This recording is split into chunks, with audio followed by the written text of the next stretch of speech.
Insya Allah setelah saudara semuanya menonton video kami, bisa langsung paham dengan ilmu tajwid dengan sangat mudah. Nah, perhatikan di samping huruf mim termasuk kepada huruf, kemudian huruf nun dibaca panjang. Nah, huruf nun ini sama penjelasannya dengan huruf nun yang ini. Nah, perhatikan.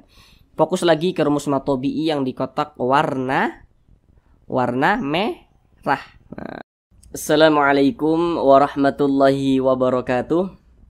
Semoga saudara semuanya yang ada di rumah senantiasa dalam keadaan sehat, dipermudah segala urusannya, dan dilancarkan rezekinya oleh Allah Subhanahu wa Ta'ala. Amin, amin ya rabbal alamin. Baiklah saudara semuanya, kita kali ini akan kembali lagi belajar mengaji Al-Quran, belajar membaca Al-Quran dan juga tajwidnya. Di sini kami akan terus berupaya untuk membantu saudara semuanya agar bisa secepatnya lancar dalam membaca Al-Quran bagi yang belum lancar, kemudian juga dapat memahami ilmu tajwid dengan sangat mudah. Akan kami jelaskan dengan perlahan, kemudian juga dengan detail. Insya Allah setelah saudara semuanya menonton video kami, bisa langsung paham dengan ilmu tajwid dengan sangat mudah. Kemudian nanti setelah saudara menonton video kami, kalau kiranya masih ada yang bingung, ngeganjal, belum dipahami begitu ya, jangan sungkan-sungkan, jangan segan-segan, silakan saja komen di bawah. Insya Allah kita akan jawab komentar daripada saudara semuanya. Baik, langsung kita mulai belajar mengajinya. Kita kali ini akan belajar mengaji Al-Quran pada surah Al-Baqarah ayat 128. Di sini akan kami bacakan terlebih dahulu dengan pelan-pelan. A'udzu billahi minasy syaithanir rajim. Bismillahirrahmanirrahim. Rabbana waj'alna muslimaini laka wa min dzurriyyatina ummatan muslimatan lak wa arina manasikana wa tub alaina innaka antat tawwabur rahim.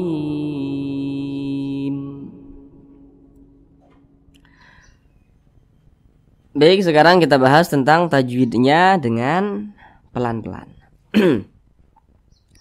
Yang pertama di sini pada huruf nun dibaca panjang. Perhatikan rumus matobi'i yang di kotak warna merah. Apabila kita membaca Al-Quran, kemudian berjumpa dengan huruf alif. Nah, mana huruf alifnya? Ini adalah huruf alif yang disambung dengan huruf nun. Ketika kita membaca Al-Quran, berjumpa dengan alif, apabila huruf yang posisinya tepat berada di belakang huruf alif, apabila dia berbaris ke atas atau berbaris fathah, maka dibaca panjang. Maka huruf nun ini berbaris ke atas. Nah, baris ke atas itu disebut juga dengan baris fathah. Maka huruf nun dibaca panjang. Matobi'i panjangnya 2 harokat atau kira-kira 2 ketukan. Rabbana. Kemudian supaya tidak bingung, di sini kan ada huruf alif, kemudian huruf wa berbaris ke atas. Kalau kita melihat rumus matobi'i yang di kotak warna merah, seharusnya huruf wa dibaca panjang. Tapi huruf wa dibaca pendek, tidak dibaca panjang. Kenapa? Karena di sini ada huruf yang disukunkan. Nah, karena di depannya ada huruf yang sukun. Nah, mohon maaf, bukan huruf yang disukunkan, ada huruf yang sukun atau ada huruf yang mati. Maka huruf wa dibaca pendek. Nah, maka tanda panjangnya itu gugur sebab ada huruf yang sukun di depannya. jadi dibaca waj. Nah, seperti itu, pendek saja. Waj'alna. Kemudian di sini ada huruf jim. Huruf jim dia sukun. Nah, perhatikan di samping. Huruf qalqalah itu ada 5. Salah satunya adalah huruf jim. Jadi apabila dia sukun atau sebab disukunkan, maka cara bacanya itu dipantulkan. Ini huruf jim, kemudian dia sukun. Tanda sukun itu seperti ini. Maka huruf jim ini bacanya itu dipantulkan, dan dia termasuk kepada qalqalah sugro karena di tengah kalimat. Jadi pantulannya itu kecil saja. Waj. Nah, seperti itu. Waj'alna, mantul. Waj. Nah, jangan dibaca seperti ini. Waj'alna, nggak ada pantulannya, itu salah. Harus ada pantulannya. Waj'alna. Kemudian huruf nun dibaca panjang. Perhatikan lagi rumus mad tabi'i yang di kotak warna merah. Apabila kita membaca Al-Quran berjumpa dengan huruf alif, kemudian apabila huruf yang posisinya tepat berada di belakang huruf alif, apabila dia berbaris ke atas maka dibaca panjang. Huruf nun berbaris ke atas, kemudian posisinya tepat berada di belakang huruf alif. Ini huruf alif, ini huruf nun berbaris ke atas, maka huruf nun dibaca panjang. Namanya mad tabi'i, panjangnya 2 harokat atau kira-kira 2 ketukan. Waj'alna muslimaini laka wa min. Kemudian nun sukun berjumpa dengan huruf dzal. Nah, namun sebelum itu perhatikan dulu di samping. Apabila kita membaca Al-Quran kemudian berjumpa dengan huruf nun sukun atau berjumpa dengan salah satu tanda baca tanwin. Tanda baca tanwin itu ada 3. Baris 2 di atas itu namanya fathah tain, baris 2 di bawah namanya kasrah tain, yang satunya itu namanya dhammah tain. Ketika kita membaca Al-Quran berjumpa nun sukun atau berjumpa dengan salah satu tanda baca tanwin, maka terjadilah suatu hukum tajwid. Nah, contohnya seperti ini. Ini nun sukun, di depannya ada huruf dzal. Nah, perhatikan di samping huruf dzal termasuk kepada huruf ikhfa hakiki ausat. Nah, jadi cara bacanya itu disamarkan kemudian juga didengungkan. Nah, karena dia ini ausat, jadi makharijul huruf nun ini dengan huruf dzal ini dia tidak terlalu jauh, tidak juga terlalu dekat, jadi di tengah-tengah. Maka bunyi samar dan bunyi dengungnya itu seimbang gitu cara melafazkannya. Wa min dzurriyyatina. Didengungkan itu suaranya itu kita tahan atau kita panjangkan. Panjangnya itu 2 harokat atau kira-kira 2 ketukan. Wa min dzurriyyatina. Kemudian huruf na dibaca panjang. Perhatikan lagi rumus mad tabi'i yang di kotak warna merah. Apabila kita membaca Al-Quran berjumpa dengan alif, kemudian apabila huruf yang posisinya tepat berada di belakang huruf alif, apabila dia berbaris ke atas maka dibaca panjang. Ini huruf alif, ini huruf nun. Huruf nunnya berbaris ke atas maka dia dibaca panjang karena posisinya itu tepat berada di belakang huruf alif. Pada mulanya ini mad tabi'i, akan tetapi mad tabi'inya itu berjumpa dengan huruf hamzah tapi di lain kalimat atau dia sudah beda kata gitu. Maka namanya itu berubah menjadi mad jaiz munfasil. Panjangnya itu 4 harokat hingga 5 harokat. Nah, boleh 4 ketukan, boleh juga 5 ketukan, seperti itu. Mana huruf hamzahnya? Ini adalah huruf hamzah. Jadi kalau kita membaca Al-Quran berjumpa dengan huruf alif yang memiliki tanda baca. Nah, seperti ini nih, ini kan ada tanda bacanya.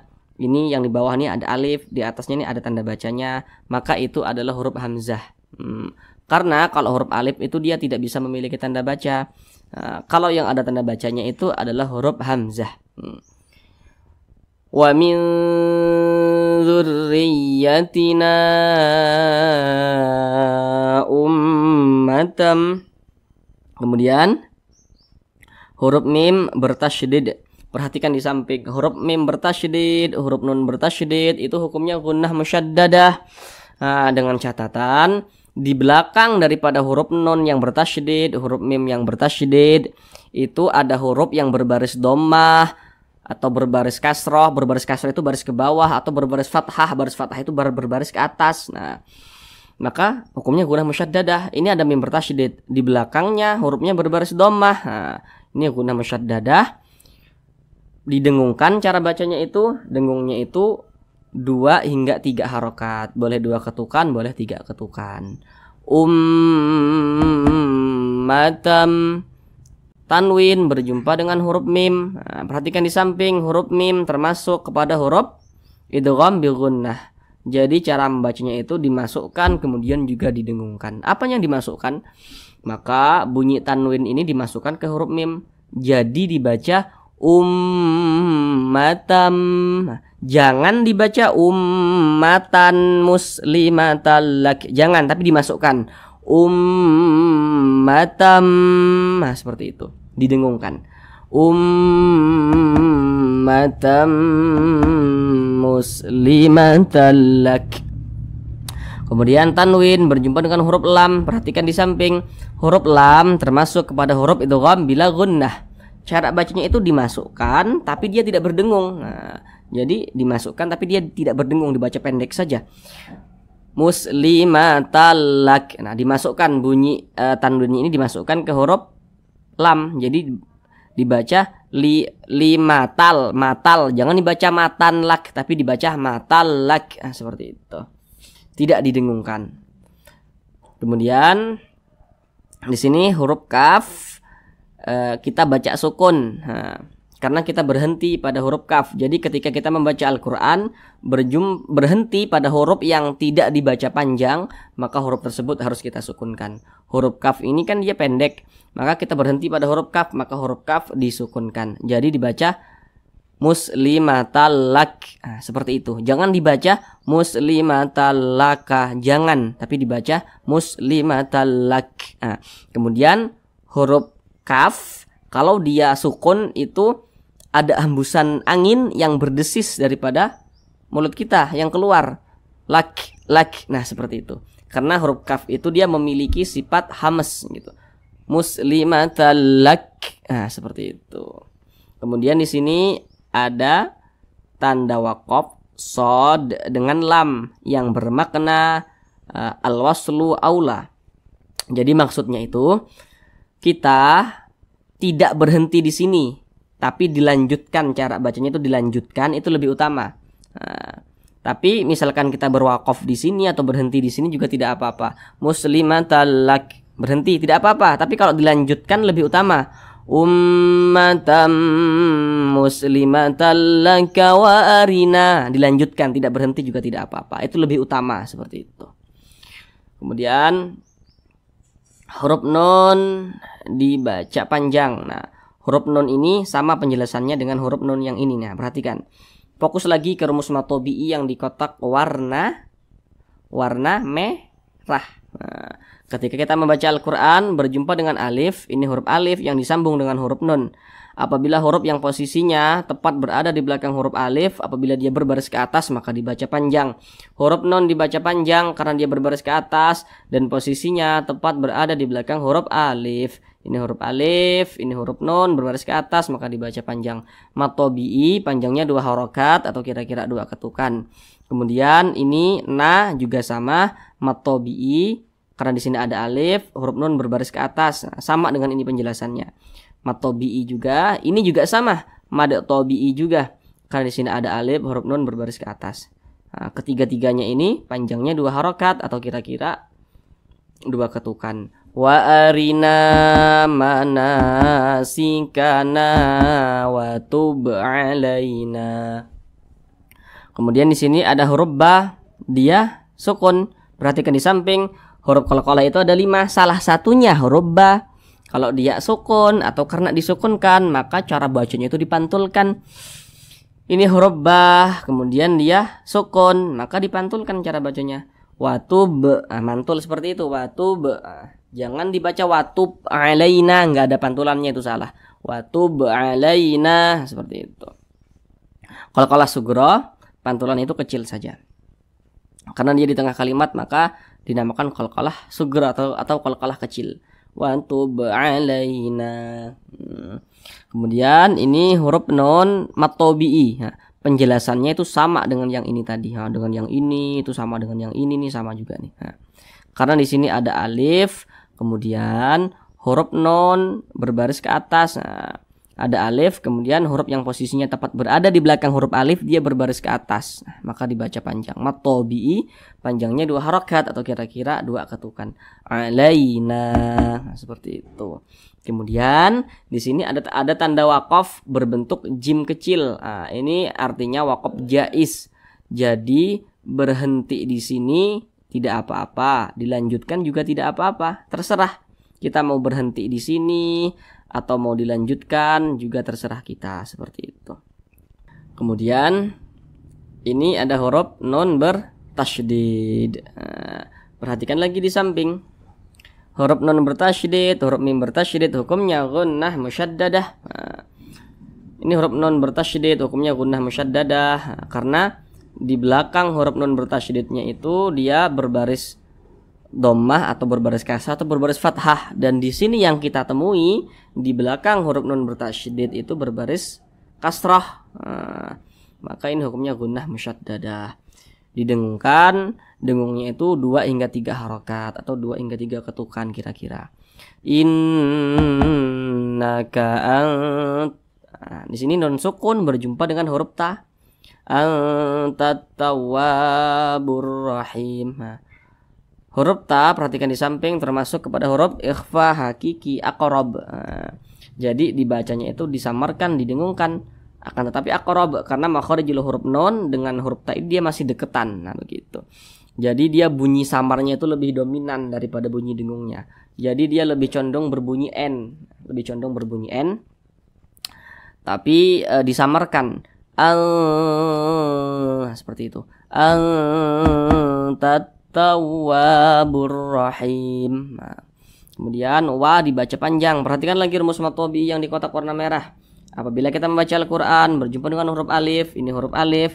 Apabila huruf yang posisinya tepat berada di belakang huruf alif, apabila dia berbaris ke atas maka dibaca panjang. Maka huruf wa dibaca panjang karena dia berbaris ke atas dan posisinya tepat berada di belakang huruf alif. Matobi'i panjangnya 2 harakat atau kira-kira 2 ketukan. Tawwa, seperti itu. Burrahim. Kemudian him. Perhatikan rumus matobi'i yang di kotak warna hijau. Apabila kita membaca Al-Quran berjumpa dengan huruf ya sukun, apabila huruf yang posisinya tepat berada di belakang huruf ya sukun, apabila dia berbaris ke bawah maka dibaca panjang. Ini huruf ya, dia sukun. Nah, kemudian huruf H berbaris ke bawah maka huruf H dibaca panjang. Pada awalnya namanya mad tobi'i, pada awalnya, akan tetapi mad tobi'inya itu berjumpa dengan huruf yang disukunkan atau yang kita baca mati sebab kita berhenti. Maka namanya berubah menjadi mad arid li sukun. Panjangnya boleh 2 harokat, boleh 4 harokat, boleh 6 harokat. Huruf mim ini kita sukunkan. Nah, jadi ketika kita membaca Al-Quran berjumpa atau berhenti di huruf yang tidak dibaca panjang, maka huruf tersebut harus kita sukunkan. Nah, sama dengan huruf kaf ini tadi. Tidak dibaca panjang, huruf mim tidak dibaca panjang. Ketika kita berhenti maka kita sukunkan. Jadi dibaca rahim. Jangan dibaca rahimu, jangan, tapi dibaca rahim, seperti itu. Sekarang kita ulang lagi dari awal bersama-sama. Rabbana waj'alna muslimaini laka wa min dzurriyyatina ummatan muslimatan lak wa arina manasikana wa tub alaina innaka antat tawwabur rahim. Sadaqallahul azim.